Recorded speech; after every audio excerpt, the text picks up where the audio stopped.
d'un certain libertinage, d'une certaine liberté pour ne pas dire de licence. Mais justement, cette licence va être rapidement reprise en main et la morale va changer.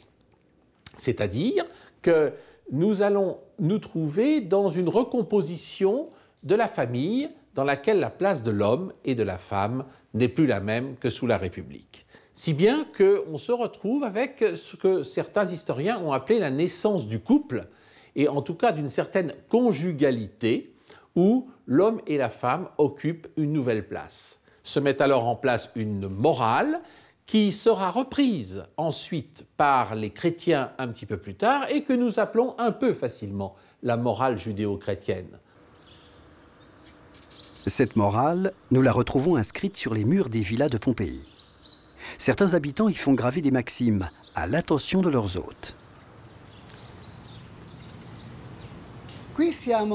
Nous sommes dans le triclinium, la salle à manger d'été de la maison dite du moraliste. C'est ici que des banquets étaient organisés certains soirs. Le propriétaire de cette maison a pensé que cela serait bien de graver certaines règles à l'intention de ses invités pour éviter le désordre et l'immoralité lors des fêtes. Ces règles sont toutes très simples. Le propriétaire établit pas de regard langoureux, pas d'attitude déplacée à l'égard de la femme d'un autre homme. Modérez votre langage. Ou encore, abstenez-vous de souiller les couvertures. Bien sûr, les règles tentaient de raisonner les invités parce qu'ils commettaient souvent des excès. Et parfois, certains banquets pouvaient dégénérer. Certaines fresques de Pompéi décrivent des banquets durant lesquels les convives se laissent aller. Des graffitis laissent supposer un goût immodéré pour la boisson, sinon pour l'ivresse. L'écriture de l'histoire de l'Empire romain a souvent mis en relief cette décadence des mœurs. Mais qu'en est-il vraiment? Les Romains ont été longtemps victimes de cette réputation de débauchés et d'orgiaques, de personnages qui se livrent à des orgies et à des beuveries. En réalité, le Romain est un sobre. Il prend un repas par jour, la cène, la quena, généralement au retour du bain, vers les 16 heures, et le repas est un moment sacré.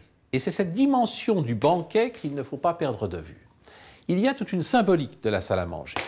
La salle à manger représente le monde céleste par son plafond, le monde terrestre par la table sur laquelle d'ailleurs, en dehors des repas, on laisse toujours quelques fruits pour montrer que la terre est fertile et qu'elle porte des fruits, et puis le monde des morts, les mosaïques du sol, qui représentent souvent des détritus.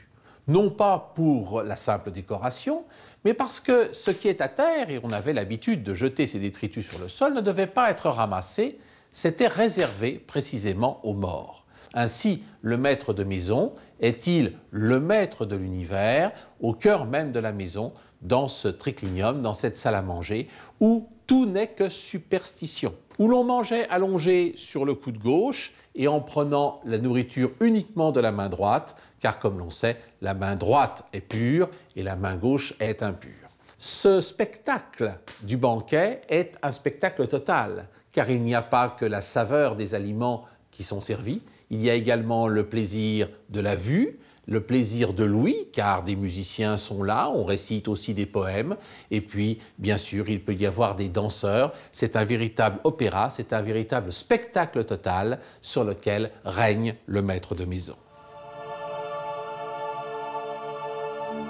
L'autre spectacle total de la Rome antique, ce sont les jeux du cirque.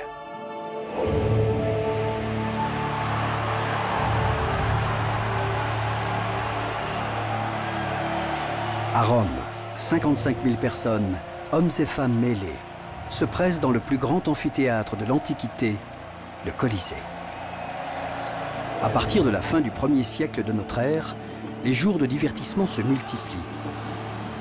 Les citoyens y assistent près de 100 jours par an, et dans certains cas, comme lors des victoires militaires de Trajan, l'empereur offre au peuple plus de 200 jours de réjouissance.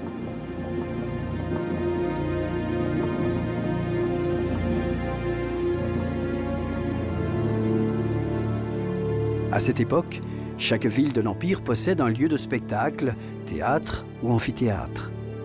On en retrouve dans toutes les agglomérations en Espagne, en Gaule, en Bretagne ou en Afrique du Nord.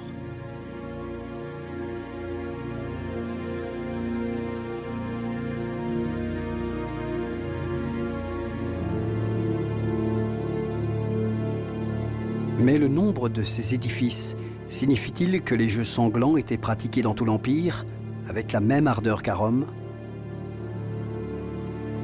De récentes découvertes, réalisées à Éphèse, ont prouvé que les gladiateurs s'affrontaient partout, tout autour de la Méditerranée.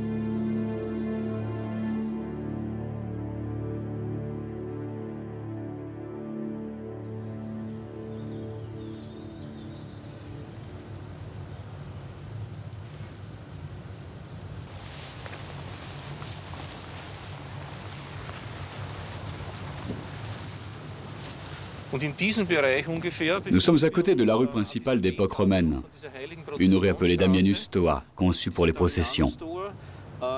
Lorsque nous avons découvert cette artère, des tombes de gladiateurs ont également été mises au jour. En tout, nous avons déterré les squelettes de 120 personnes et sur ce total, nous avons dénombré quelques femmes, quelques enfants et une soixantaine d'hommes, tous gladiateurs.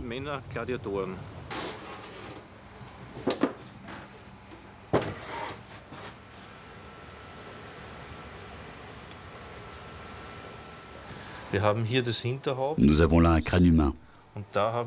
À l'arrière du crâne, ici, il y a un trou provoqué par l'entrée d'un objet pointu.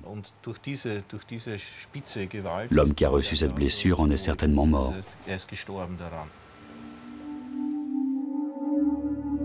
D'autres crânes portent des entailles profondes, comme ce coup de glaive dont la marque laisse entrevoir la violence du choc. Le gladiateur joue bel et bien sa vie dans l'arène.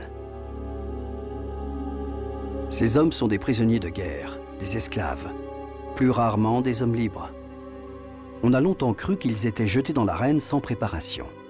En fait, la gladiature est un sport de haut niveau et les propriétaires de gladiateurs veillent sur des recrues dont l'entretien et l'entraînement coûtent cher. Certaines pathologies décelées par les anthropologues montrent que ces hommes s'entraînaient dur pour survivre. Voilà un avant-bras de gladiateur. Cet os vient là. Et il a un détail remarquable qui le différencie d'un avant-bras normal. Vous avez là une excroissance osseuse. La jointure avec le muscle est considérablement distordue. Cette distorsion est due à un long et pénible entraînement de ce gladiateur. C'est une blessure musculaire que l'on retrouve chez les sportifs de haut niveau moderne. En 80 après Jésus-Christ, l'empereur Titus inaugure le Colisée et donne 100 jours de jeu.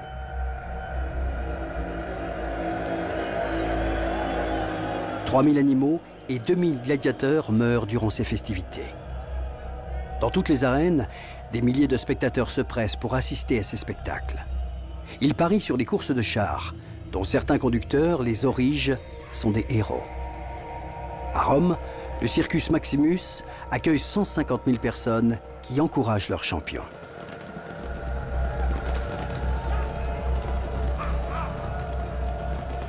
Certaines semaines de fête pouvaient coûter plusieurs millions à leurs organisateurs. Les gladiateurs prestigieux sont très chers, jusqu'à 50 000 sesterces, soit la solde annuelle de 1000 légionnaires. Un combat réunit au minimum 120 hommes. Mais ces jeux sanglants sont, sous l'Empire, la clé de voûte du système politique romain. Ils permettent aux notables de s'acheter les faveurs de leurs électeurs en leur procurant du plaisir. Ils distraient aussi la plèbe d'une vie de privation et de misère. Les villes se couvrent d'arènes de plus en plus somptueuses.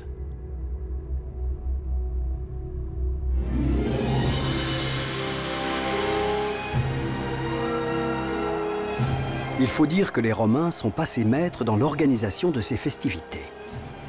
À plusieurs reprises, le Colisée est même transformé en plan d'eau. Un aqueduc détourné permet de remplir l'arène rendue étanche par de la poix. Des milliers d'hommes s'y affrontent durant de véritables batailles navales. Ces reconstitutions sanglantes ont tellement de succès qu'un édifice spécial sera construit pour ce type de représentation.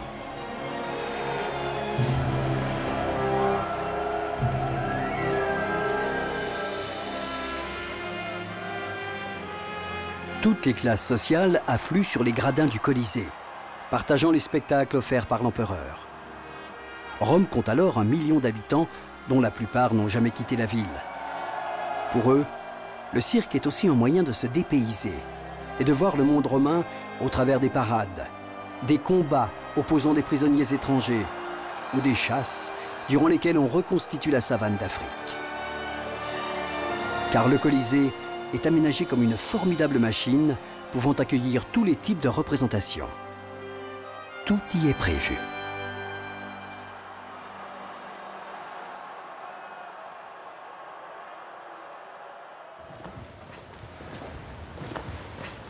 Nous sommes dans la partie de l'hypogée, 6 mètres au-dessous du niveau de l'entrée des spectateurs. Et toute la structure que nous voyons ici servait à la préparation du spectacle. Dans ce secteur, vous aviez une cage et l'animal entrait dedans par ce côté-là.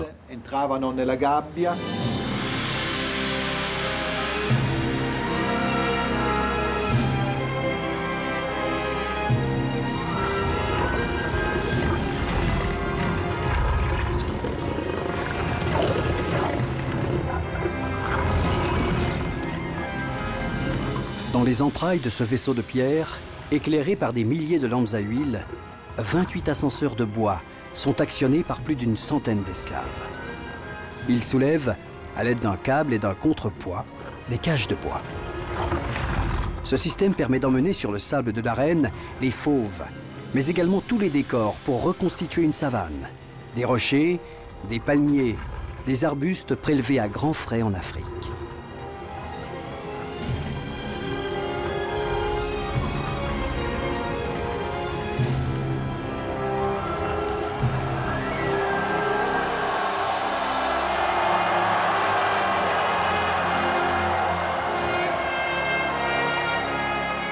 Ces chasses sont très prisées du public. Elles sont les seules images de la lointaine Afrique, d'où viennent d'étranges animaux exportés par bateaux entiers. Ces mises à mort sont si nombreuses que dès l'Antiquité, certaines espèces sont en voie d'extinction, comme l'éléphant d'Afrique du Nord ou le lion de l'Atlas. Mais comment expliquer le goût des Romains pour ces spectacles sanglants ?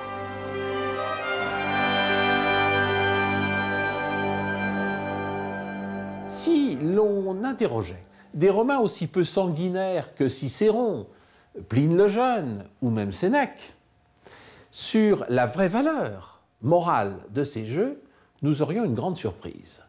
Ils nous diraient que les plus immoraux de tous ces jeux, ce sont les jeux de théâtre, ce sont les pièces représentées. Tout simplement parce que les acteurs, en prenant une autre personnalité, en quelque sorte se prostituent. Si bien d'ailleurs qu'aucun acteur ne pouvait être un homme libre, il n'y avait que des esclaves sur la scène. En revanche, pour eux, les jeux les plus moraux, ce sont les combats de gladiateurs, pour une raison assez simple à comprendre. Ces hommes ont tout à gagner et plus rien à perdre dans l'arène. Ce sont des prisonniers de guerre, ce sont des condamnés. On leur demande de combattre avec courage. Ils le promettent et ils le font.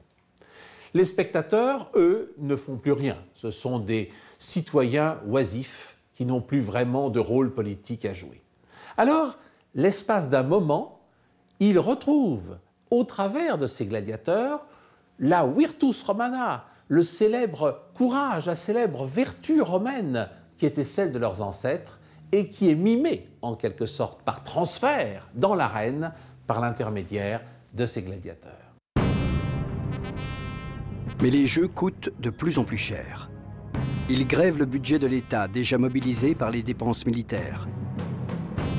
Les fouilles archéologiques ont permis de retrouver, dans une arène du sud de l'Espagne, des textes réformant l'organisation des spectacles. Ils établissent un plafond des dépenses et interdisent surtout la mise à mort des gladiateurs.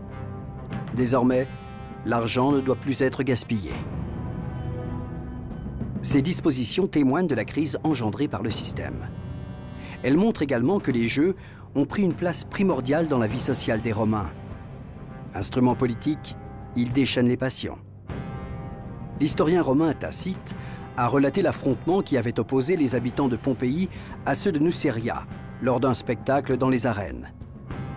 Beaucoup de fresques de Pompéi représentent des affrontements de gladiateurs. Mais, lors d'une fouille, les archéologues ont découvert le tableau de la bataille rangée décrite par Tacite. Son récit était exact. En 59 de notre ère, les spectateurs des deux bourgades voisines se sont insultés avant de s'entretuer. Ce jour-là, les combats ont eu lieu dans l'arène et dans les tribunes. On est loin de l'image policée de la société romaine. Ces échauffourées sanglantes sont le reflet d'un monde affaibli, alors même que l'Empire est à son apogée. La crise sociale couve. C'en est fini de l'idéal égalitaire de la République. Les écarts entre les classes sociales se creusent, comme le montre l'autopsie des cadavres des Pompéiens.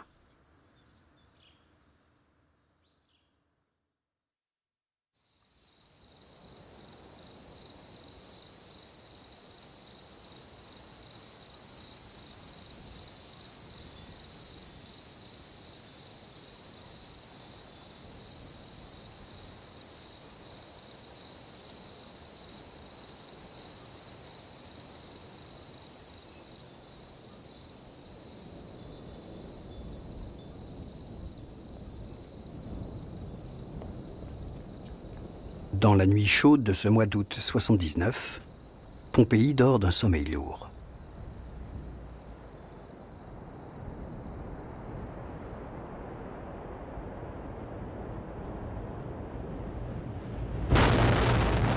Lorsque le volcan explose, toute la ville est surprise par la soudaineté de l'éruption. Mais personne ne quitte la cité, car aucun habitant n'est conscient de l'ampleur du phénomène. Aucun historien de l'époque, aucun naturaliste n'a observé une éruption volcanique. Tout le monde ignore les dangers que fait peser le Vésuve sur les 15 000 habitants. Ce n'est qu'en fin d'après-midi du jour suivant que débute une fuite éperdue vers la mer.